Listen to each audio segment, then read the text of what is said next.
Hello everyone, I'm Brandon Werner. I'm the Casper Wildlife Biologist with Wyoming Game and Fish Department. Thanks for taking time out of your busy schedules to listen to this presentation. So how does the Wyoming Game and Fish set a hunting season? Well, a very important thing that we do is doing surveys, whether they're aerial surveys or on the ground for that wildlife species. If it's deer or elk, we typically do it from the air. Antelope is typically from the ground. We do a lot of hunter checks in the field during the season. We like to hear from the hunters what they're seeing out there, how their hunt's going, and we send out harvest surveys to the successful license holders of the previous year. And they let us know if their hunt was good and what they harvested, how many days it took for them to harvest. So we also talk with landowners. We get all of that information together, and I sit down with my game wardens and we propose the next season for the next year. And from that, it goes to the regional review, where we sit down with some of the bigwigs here in Casper and we hash out what we would like to propose from the next year. From then, it goes up the chain even farther to the overall Game and Fish Department, where they review it and make sure everything's good on our end. We also do public outreach, just like this presentation right here. We're doing a public meeting here on March 23rd. I'd like to see all of you here.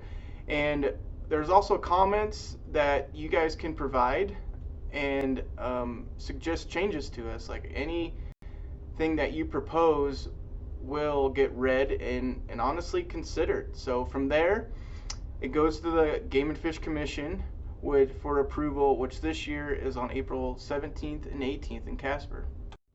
So what will this presentation go over? We're going to look at the different big game species and proposed hunting seasons for the 2023 season for the Casper Wildlife Biologist District.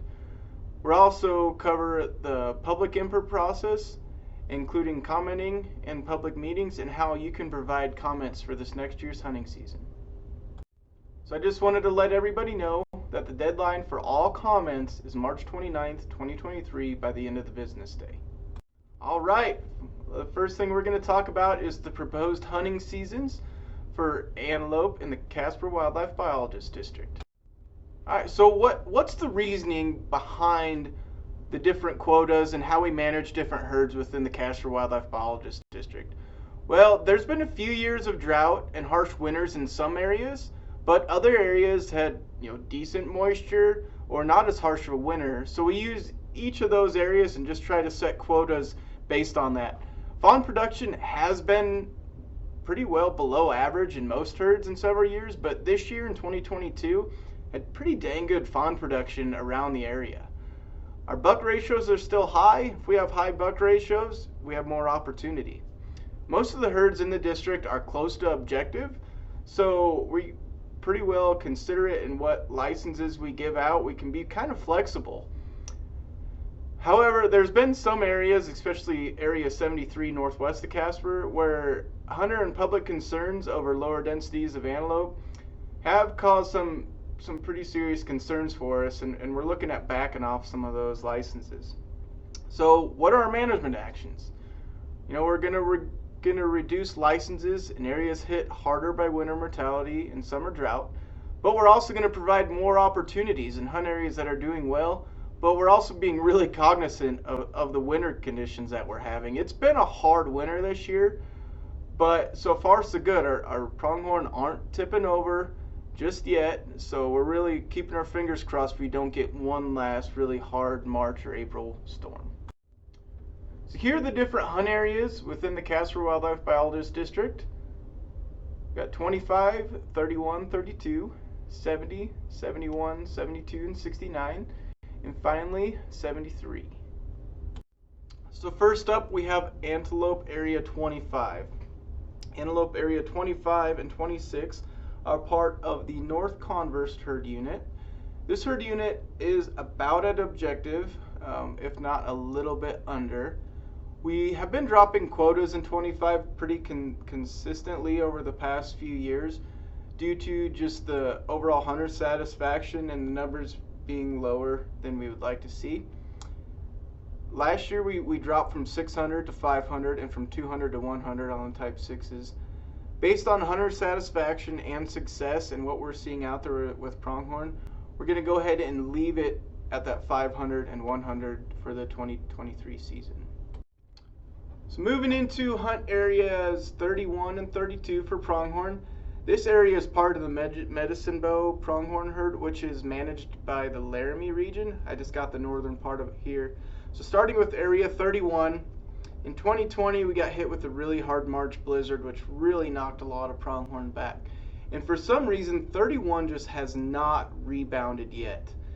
Fawn production's really low. However, with the limited amount of licenses available, hunter satisfaction's good, harvest is good, but there's just not enough pronghorn out there to really increase just yet. Now moving into area 32, a lot different story in 32. A lot of pronghorn in there right now. Hunter success in 2022 was really high at 92% on the type 1s and 84 on the type 2 or on the type 6s, excuse me. Just really good success. The type 7 success was also really good.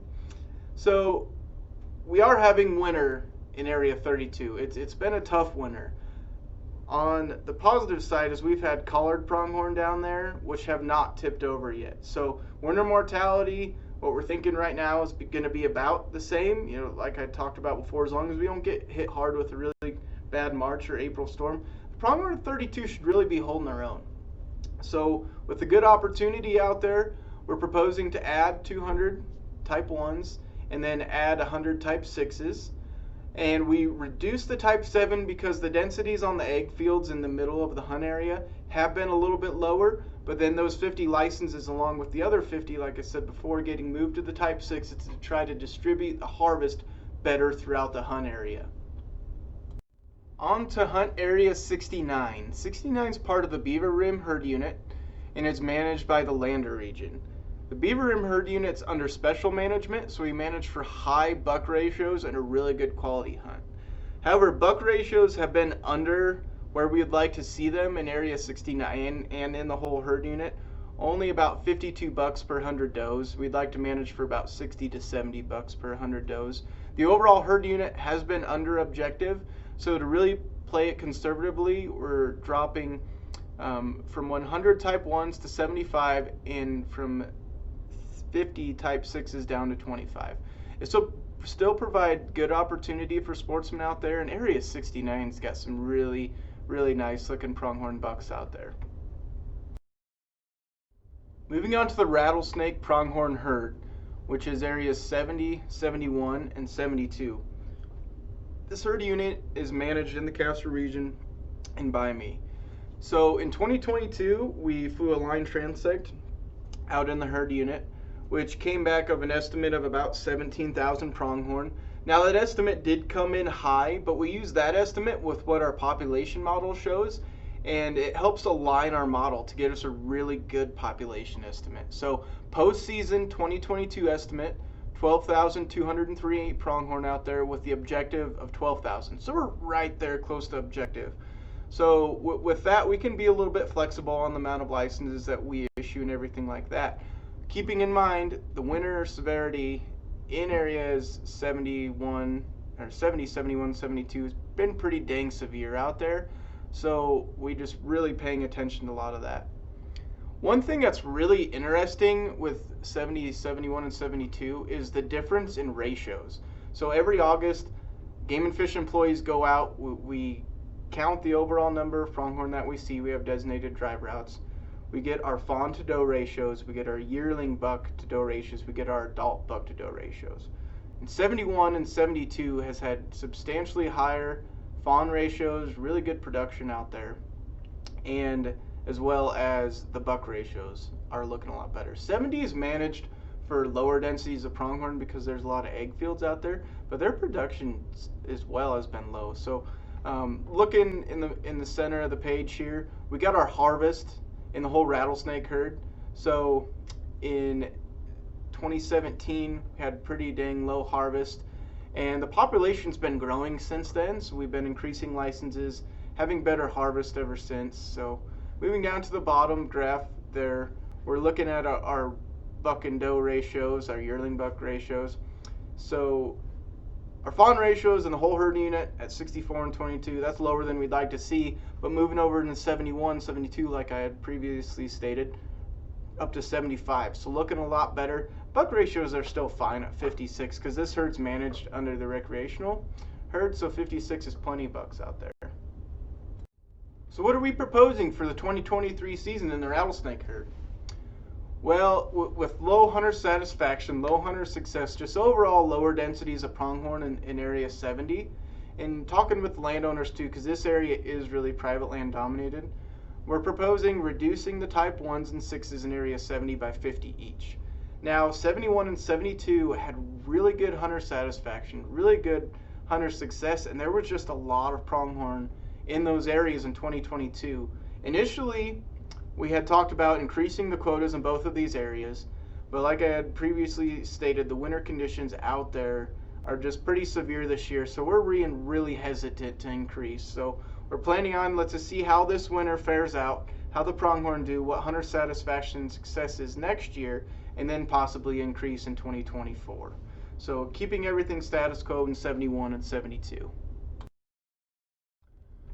Moving on to the North Natrona herd unit, which is managed in the Casper region and by me. This is hunt area 73.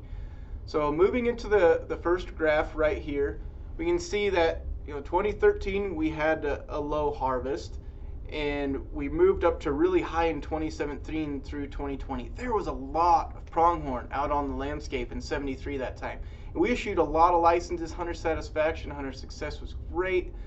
We had some harsh winters after that and some drought conditions, and we also amplified our harvest, and the overall satisfaction and hunter success really dropped down, and we had a pretty dang steady drop from 2020 to 2022. So we've been backing off licenses pretty considerably since then.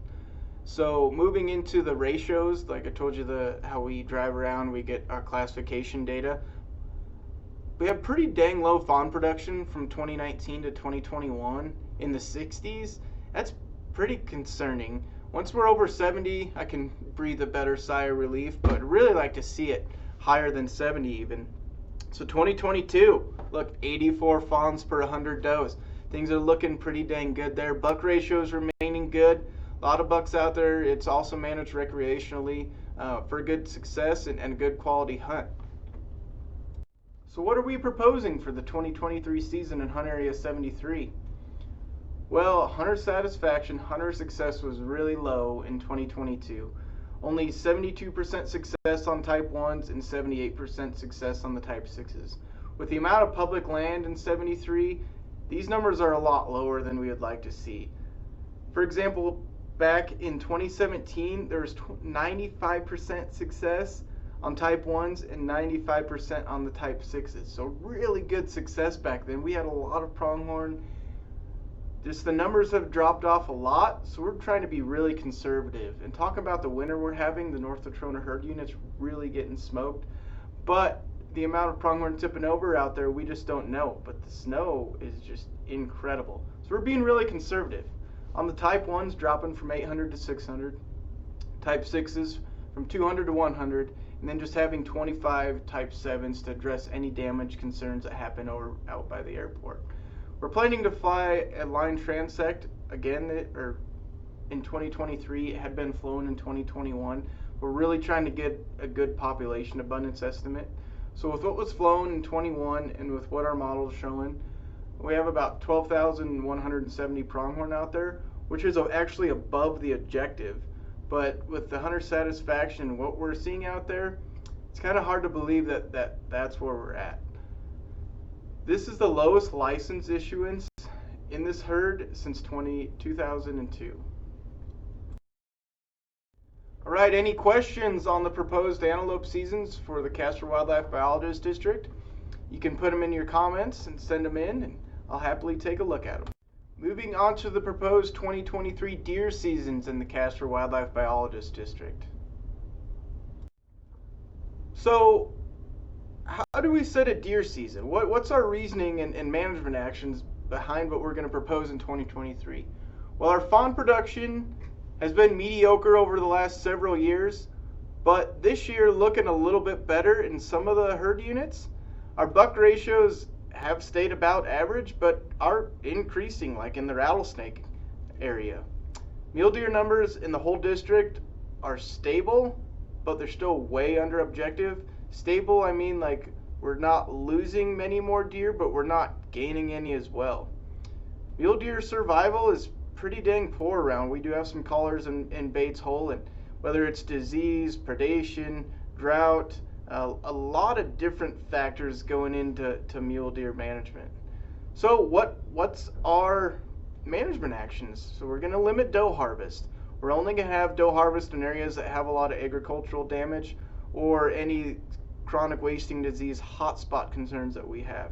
I'll get into that a little bit more in this presentation. We're going to offer more licenses in areas where buck ratios are high. Like if we have a lot of bucks out there, why not provide more opportunity? And if the hunter satisfaction is good, yeah, let's do it. But we're going to reduce licenses in areas with low buck numbers. Now we're also going to remove the antler point restriction in area 66, and I know this is a hot topic, but I'll get into why this is important coming up in this presentation. So moving on to whitetails, why are we proposing what we're proposing with the whitetails? Well, whitetails in my district are basically along river bottoms, creek bottoms, basically anywhere we're riparian and wet, which is typically private lands. So we had an EHD outbreak in 2021. It definitely killed some deer, killed some pronghorn, but it wasn't as severe as we had initially thought. We're seeing a decent amount of whitetail in certain pockets of the district. So because of this, we're going to increase whitetail licenses in most areas of the district. Let's just provide opportunities for hunters and landowners in these agricultural areas. So here are the deer hunt areas within the Casper Wildlife Biologist District. We have 22, 66, 88, 89, 34. 67 is a little one, and it's up on Casper Mountain, and it's been closed. Area 22 is part of the North Converse deer herd. This herd has been consistently under objective. However, harvest success was about average, so we're not looking to add any licenses on the 1, 3s, or 8s for this upcoming year. So moving on to the North Natrona deer herd, which is Area 34. Back in 2013, we harvested about 200 deer. Pretty steep decline in 2014, and then been building back up to 2019, and then really tapered off into 2022. The deer population out there has really gone down, but one thing that's really interesting to see is looking on that graph there to the right, is the top line is the average antler spread. So we've been around 20 to 22, dipping down in 2019 to about 17, 18 inches, and then kind of building back up now. But one thing that's interesting to see is the median age of deer out there has been just over 5 years old. So we've been growing these older, mature deer out there. They're just not getting a lot of width on them. Moving down into the classifications. So in 2022, we had really good fawn production at 71. But one thing that's interesting to see is before that, in 2020, 2021, really low fawn production, and just really hurt that herd. We had some droughts those years.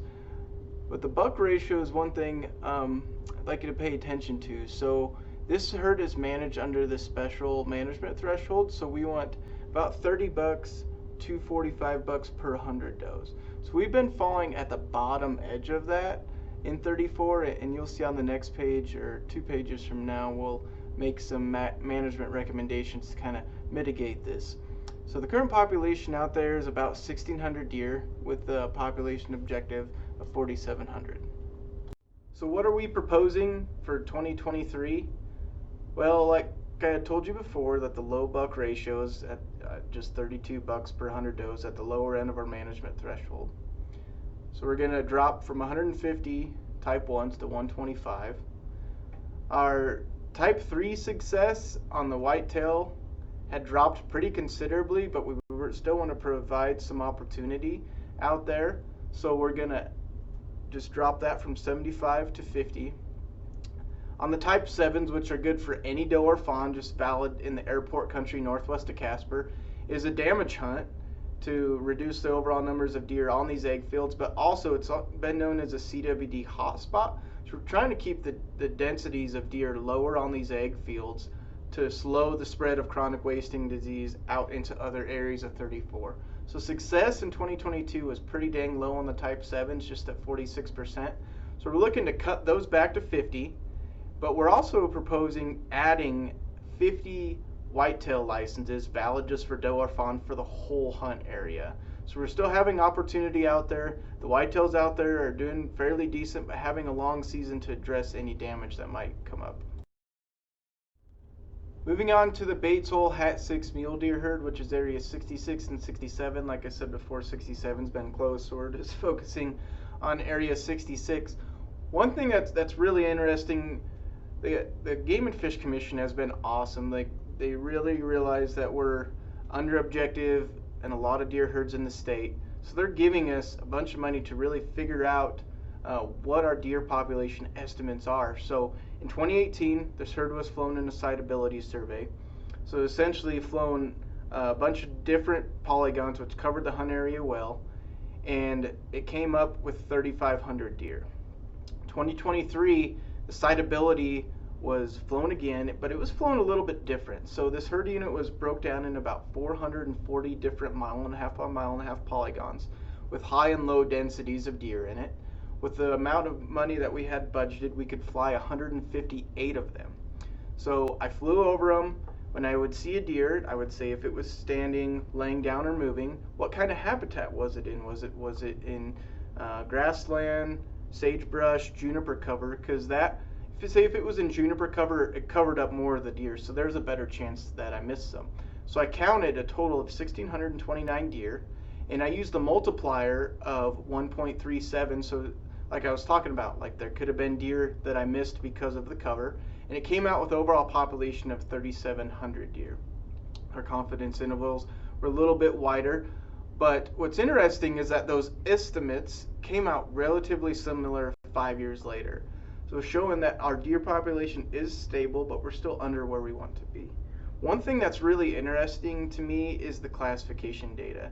So excluding 2021, where severe weather conditions just sustained wind, we couldn't get up in the air and fly for the deer, we've had fawn ratios in the mid-60s, which is sustainable for that herd. So we've just been right in there since going back all the way to 2014 in the 60s. Our buck ratios have fluctuated quite a bit, but it's also a lot due to antler point restrictions that we've taken on and taken off. So what's the harvest been in area 66? You see, we had it high of 2011 and it really tanked down in 2013, built back up in 2017. Now it's kind of been zigzaggy ever since. And the amount of hunters we're seeing on the landscape too has been slightly decreasing. I think just because the overall deer population's not doing well, and the non-residents really tanked off in 2022. We did decrease the non-resident quota in 22 just from 400 to 300, but the amount of non-residents really died off. We only had 43. So the proposed 2023 deer season for hunt area 66, we're going to keep it a general season with just 7 days long, October 15th to the 21st. Like I said before, we're going to remove the antler point restriction to antlered mule deer, any white-tailed deer. So why are we doing that? Well, a lot of research has been done on antler point restrictions, and what all of the research has come back at is if you run that season for more than 3 to 4 years, which in 66 we've had the APR on for 4 years, it starts negatively affecting your deer herd. Your buck ratios start coming back down. The overall amount of bucks that are older age class out there starts going down.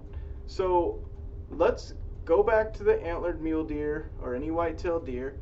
If someone wants to go out there and harvest a forky, they can, and let's take some of the pressure off of those older age class bucks and let them get older. As previously mentioned, the EHD outbreak or the blue tongue in the Casper region was less, well, at least in my district, was less than we originally thought. When I flew for deer this year, for mule deer, seen a lot of whitetails on the landscape. Our harvest success was pretty good on the type 3s last year. So if we have the whitetails out there, why not issue more licenses and harvest more of them? So moving those licenses from 50 to 100 on both the type 3s and the type 8s, with allowing the type 8s to start earlier in area 88, because there's a little bit of crop damage that goes on over there. moving into the rattlesnake herd unit, which is area 88 and 89. The classifications for these two hunt areas are really different. So I showed them here for the whole herd unit. Fawn ratios pretty mediocre at just 59 for 2022. Our buck ratios really dang lower than I'd like to see at just 25. But one thing that's really interesting is that area 89 is looking pretty dang good. Our fawn ratios looking really good at 70, buck ratios at 45. Like, things in 89 are pretty dang good. 88, we do manage for lower densities of deer because of all the egg areas out there, and that's why it is a general season. So looking at that bottom left graph here, it shows a really big fluctuation in harvest. So we're really high in 2012. We dropped a lot in 2014, built back up in 2018, and now we're on a downhill slide again. So we've been managing license issuance in 89 to really account for the deer numbers. So one thing that's really, really interesting to me, and I'm actually pretty dang excited about, is looking at the right-hand graph there. So in 2014, we had about 23-inch wide bucks, and we kind of knelt back down in 2020, and now we're going back up. But the coolest thing to me is our overall buck harvest age has been relatively similar, about 5.5 years old. However, this year in 2022, the average buck was 6 years old. So we're harvesting a lot of older age class bucks in this area. And what's really cool to see is we send those tooth envelopes out, but the amount of hunters that send us back in the tooth envelopes in 89 is really great. I give props to all the sportsmen that do that. And with 89, looking at the buck ratios up there, like I talked about, 45, that's right at the top of our special management threshold. So it's 30 bucks per 100 does up to 45. So we're at the top end of our buck ratios. So yeah, let's provide more opportunity. So here's what we're proposing for the rattlesnake herd for the 2023 season. Area 88, staying general, 7-day season, October 15th to the 21st, antlered mule deer, any white-tailed deer. And then new this year, the 88 type 7, the doe or fawn valid on private land. And I'll get into in the next slide on why we want to have that hunt, even though our population is under objective. And then on our 89 license on the type 1s, like I was talking about how our threshold on the 30 to 45 bucks on the special management, we're at the top end of it. So we have a lot of bucks out there. So let's issue more licenses and allow for more opportunity. So why the hunt area 88 type 7 doe or fawn valid on private land? Well, according to the Wyoming Game and Fish Department CWD management plan approved by the Wyoming Game and Fish Commission, a possible way to combat CWD, whether it's to reduce the prevalence rate or to reduce the spread of the disease, is to reduce overall deer densities. And by doing this, it's to identify hotspots of CWD. Well, Area 88 has been identified as a hotspot. A lot of the egg fields in Hunt Area 88 have really high CWD prevalence. For example, in 2019 and 2020, this area was under high CWD surveillance. We tried to get our hands on every single deer possible, whether if it was sportsmen bringing it to the office, field checks, anyway, we tested as many deer as possible. In Area 89, only 5% of the deer tested positive. Moving over to Area 88, almost 33% tested positive. So it's definitely a hot spot. So this map here on the left with the blue shading is where we got all of our samples from. You can see we did get a lot from 88, but we did get a fair amount through 89. This is from sampling 2019 to 2022. And then moving to the bottom right map there, it's a heat map showing where CWD positives are. And if you overlay where these heat maps showing a really dark red, it's a lot of agricultural fields. So that's why the 88 type 7 would only be valid on private lands to really harvest deer where we need them harvested. And one thing that'd be really interesting too is moving into 2023 season, the rattlesnake herd 88 and 89 will go into mandatory sampling. This mandatory sampling would allow us to get samples from all over, hopefully both hunt areas, all ages of deer, and now with this type 7 we'd get all sexes of deer as well. Now that we're done with the limited quota areas, let's look at the non-resident regional quotas across all of the Casper region.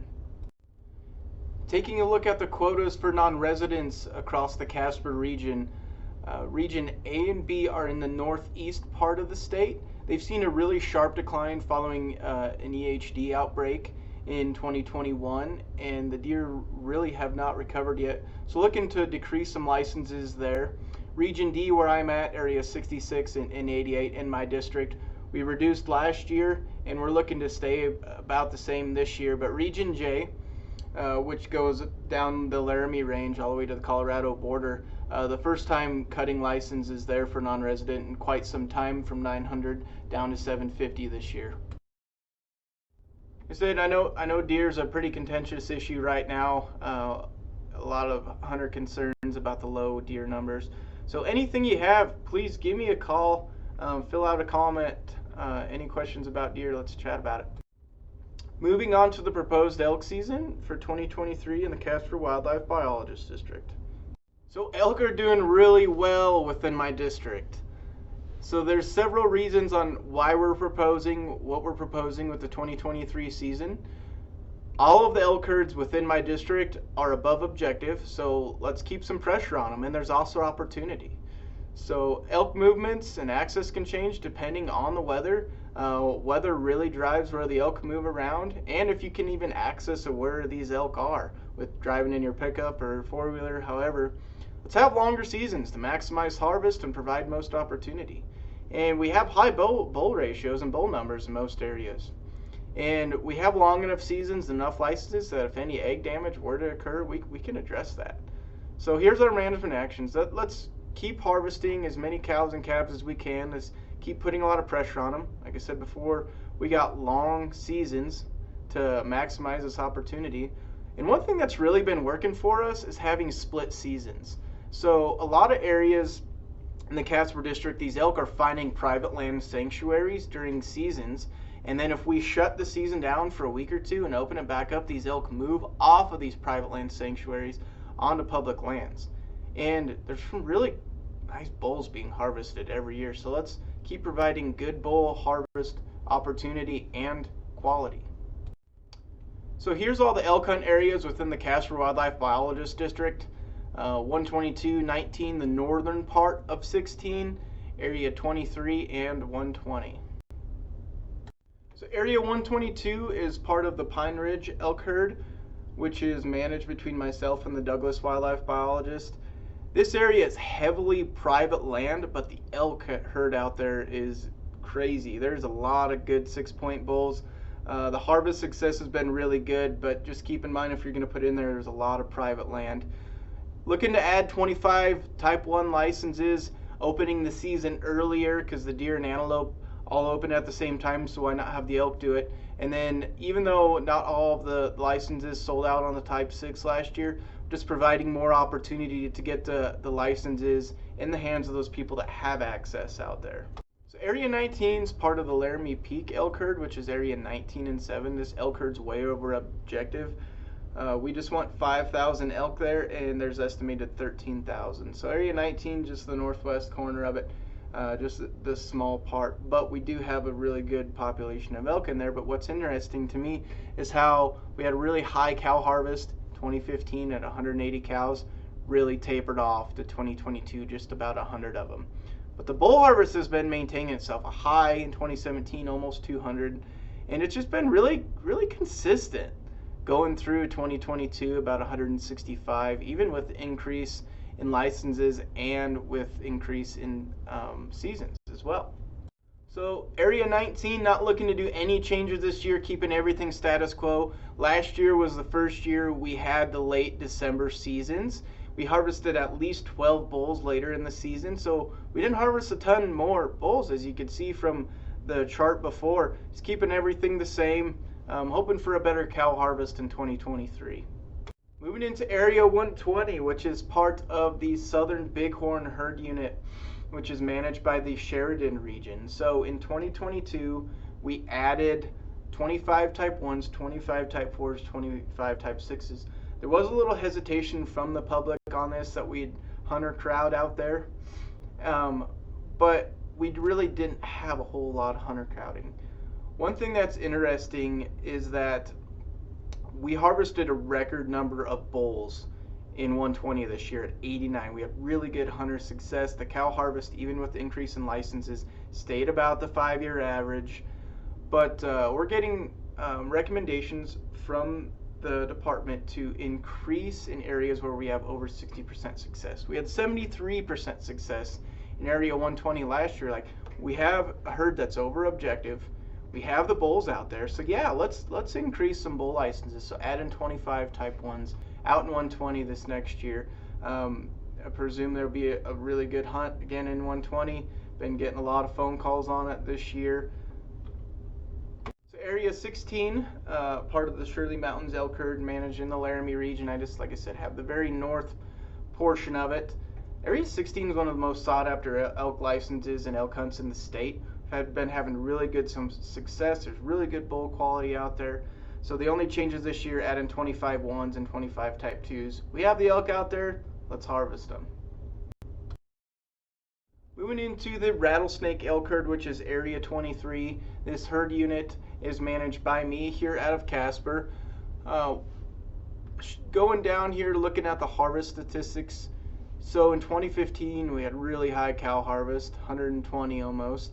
And then it just tapered off into 2020.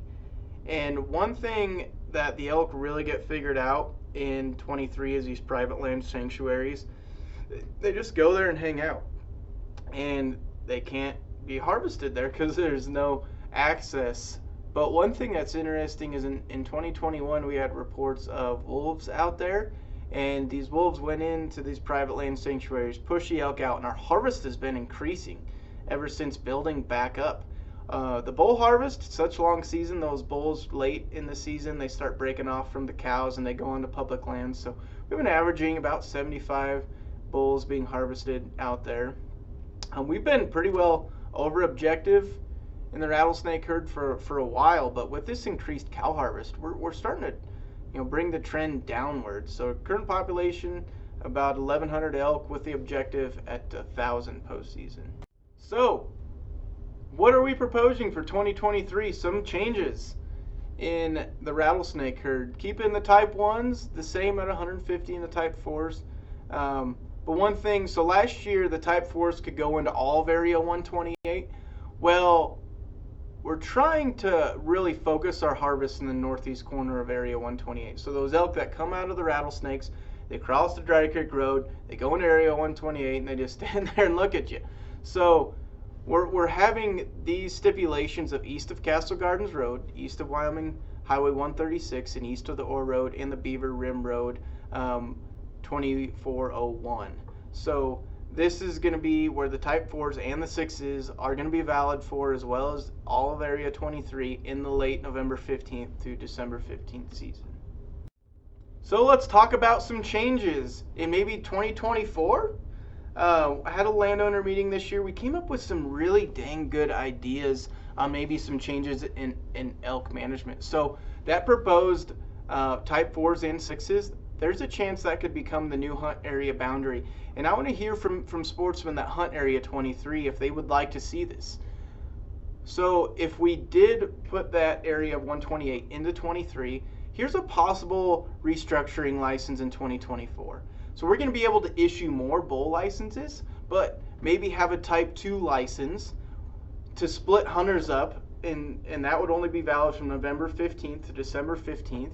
Having hunter license from October 1 to the 31st on the type 1s.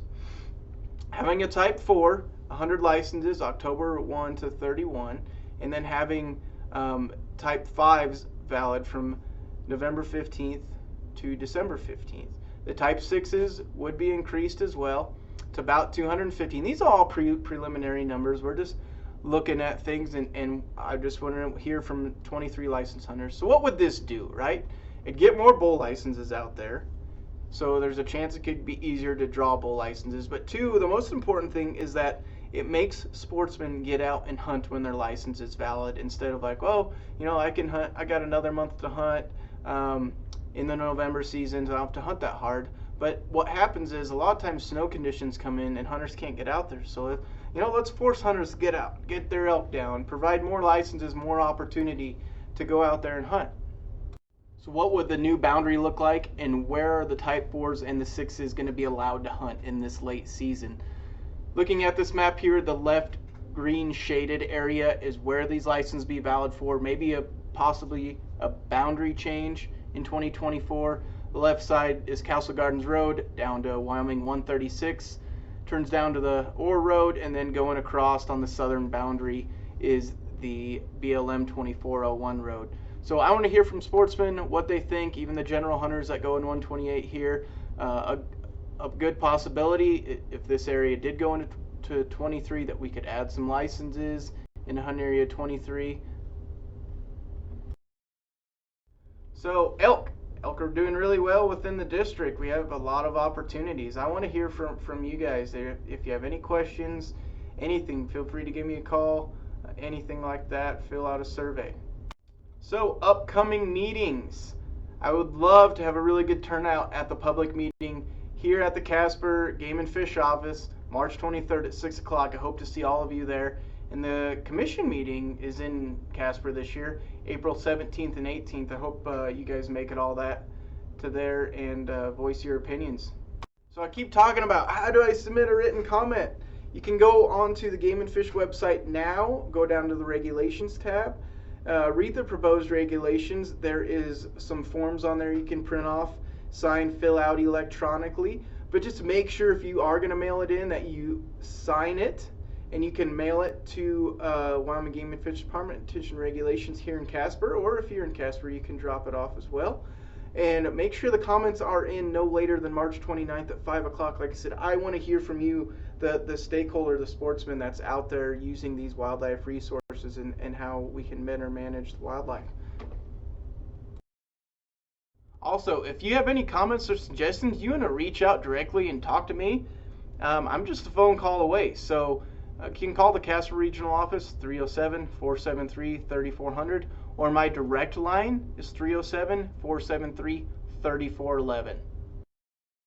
And I just wanted to say thank you so much for taking the time out of your day to listen to this presentation. It sure means a lot, and I look forward to hearing from you. Have a great day.